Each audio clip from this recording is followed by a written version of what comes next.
Happy first day of summer and the longest day of the year.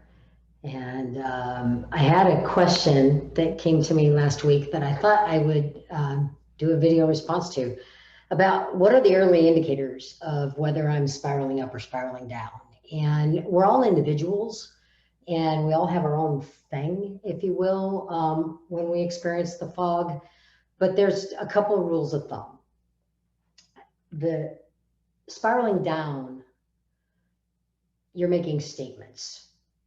And it's provoking some negative self-talk and judgmental self-talk. Whether that self-talk's about yourself or about others, it's usually negative and judgmental. And we can catch ourselves right there and flip that switch right away if we're aware, right? And if you're spiraling up, what starts to occur inside your head is positive self-talk and curiosity, because you start to ask questions. Questions like, well, there's got to be more to this than what I know right now. I need to get some more information, right? Rather than just jumping on judgment right away with the first thing. Knowing and being aware of what assumptions am I making? What am I assuming is true right now that may not be, because I don't have all the information? I can't possibly have all the information. It's not humanly possible. And starting to really go, what story am I making up in my head? And how accurate is that? And what's that based on, right? So you start to ask those kinds of questions. And then it's a matter of taking some responsibility with those questions. Okay, so if I don't have all the information, how do I get it?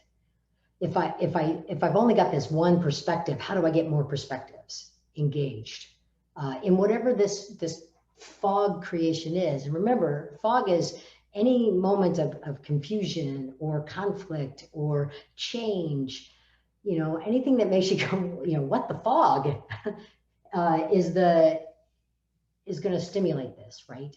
And so if we can catch ourselves before we get too far down here of trying to just either pretend it doesn't exist or ignore it or work around it, if we can stop ourselves there in the self-talk and flip that switch to being curious so that we consider other options, other ideas, and then take that responsibility right away to start to craft your best response, right? What is my best response? And I've spoken in the past about skills such as emotional intelligence and productive conflict and, teamwork and leadership and all that. This is where all that stuff plays out. This is where you get to practice it, but it starts right here first, right here. And that's where you have to begin. And so what I would say, early stages, right? The early indicators of whether you're spiraling up or spiraling down is, what are you saying inside your head? And what's your reaction to that?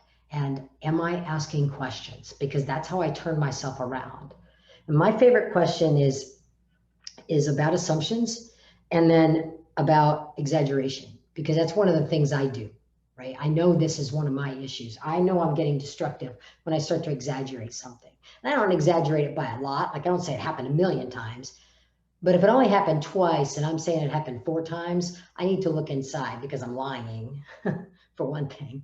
But I'm exaggerating it. I'm exaggerating the problem, or I'm exaggerating my solution to the problem, because I feel strongly, and somewhere inside of me, I don't think I should feel that strongly. So it's a matter of looking inside and realizing, am I exaggerating? Because that's my first destructive behavior, is to exaggerate. So learn those things about yourself, and be able to put that into play in seconds. I hope that was helpful and answered your question. So have a wonderful, wonderful week. It's a beautiful day here in Council Bluffs, Iowa. So enjoy. Peace.